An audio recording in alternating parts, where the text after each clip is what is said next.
Hello दोस्तों, नमस्कार। आज हम जो चैप्टर या जो टॉपिक कवर करने वाले हैं वो है 10th साइंस का चैप्टर लाइट।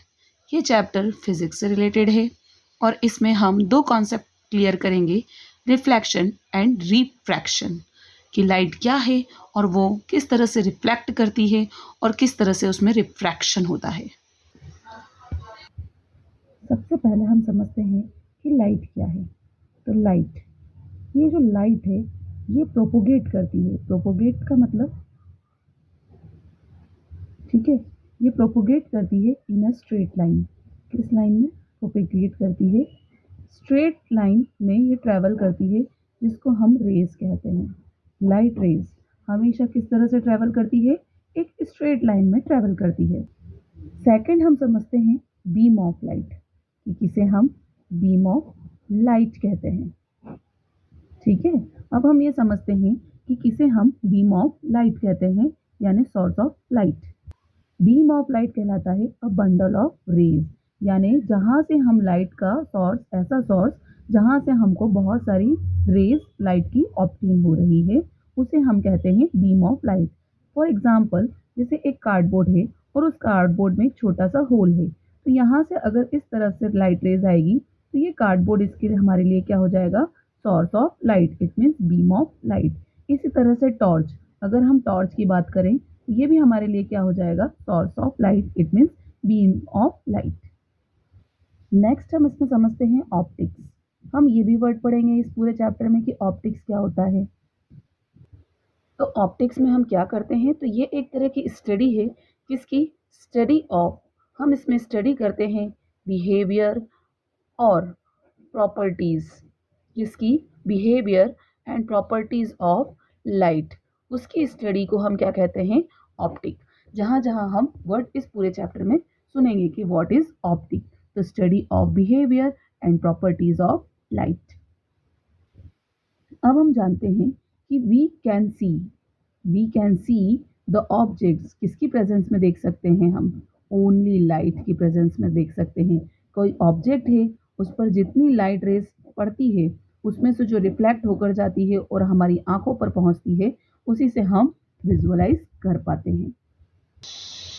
तो देखिए, light is a form of energy which help us to see objects. Light एक एनर्जी का फॉर्म है जिसकी प्रेजेंस में हम ऑब्जेक्ट को देख सकते हैं। सबसे पहले हम फिनोमिना समझते हैं रिफ्लेक्शन ऑफ लाइट का। When light falls on a highly polished surface like a mirror, most of the light is sent back into the same medium. This process is called reflection of light. आइए इसको simple तरीके से हम और अच्छे से समझते हैं।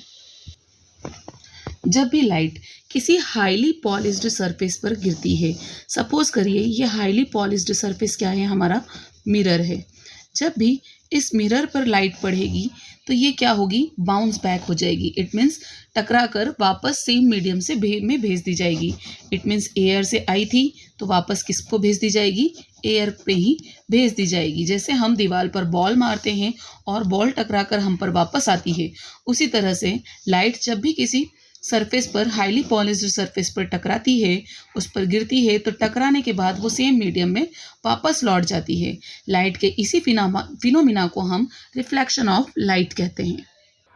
अब हम समझते हैं laws of reflection of light.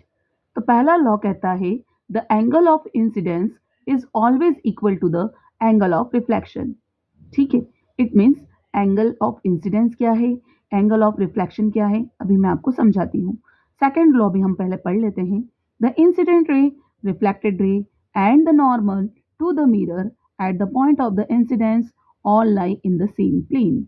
अब आइए वन बाय वन हम दोनों रूल को समझते हैं। देखिए, अब लॉज ऑफ रिफ्लेक्शन को समझने के लिए सबसे पहले हमने एक हाईली शाइनी पॉलिश्ड सरफेस बनाई जिसको हम मिरर कह रहे हैं। ठीक है, मिरर का ये वो वाला पार्ट है जहाँ पर कोटिंग होती है। इट मीन्स जब हम मिरर देखते हैं तो एक साइड उसका कोट होता है और ये वाला रिफ्लेक्टिंग साइड है जहाँ से रिफ्लेक्शन होगा। ठीक है, अब जो रेज उस मिरर पर आएगी यानी फॉल्स होती हैं, उस रेस को हम इंसिडेंट रे कहते हैं। ये आपको दिख रहा है, ये इंसिडेंट रे है। ये एरो हमने डाउनवर्ड बनाया है, इट मीन्स ये एरो ये शो कर रहा है कि ये जो रे है ये इस मिरर पर आकर गिर रही है। इसका नाम है इंसिडेंट रे। इसी तरह से टकराने के बाद, इस सरफेस पर टकराने के बाद ये रे सेम मीडियम में यानी एयर से आई थी और एयर में ही वापस भेज दी जाएगी। तो जो वापस टकरा कर जा रही है उसे हम कह रहे हैं रिफ्लेक्टेड रे। देखिए, ठीक है।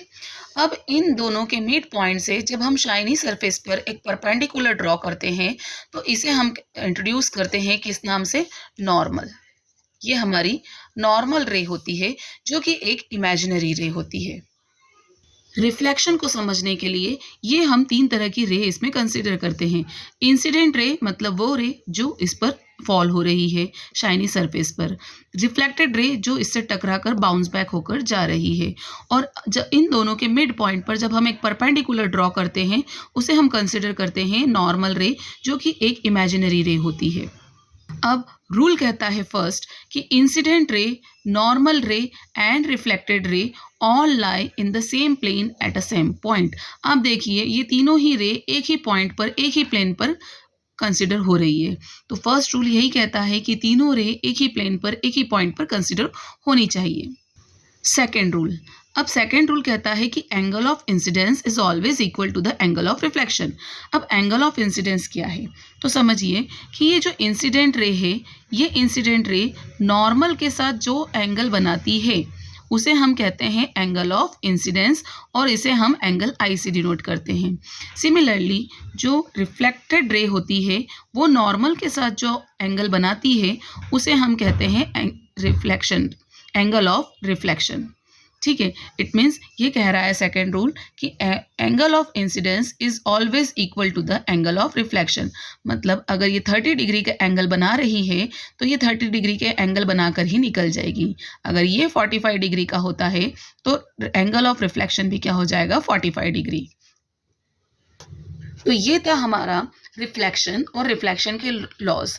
नेक्स्ट वीडियो में हम पढ़ेंगे कि on the basis of the surface reflection कितने तरह का होता है। तब तक के लिए take care and bye bye.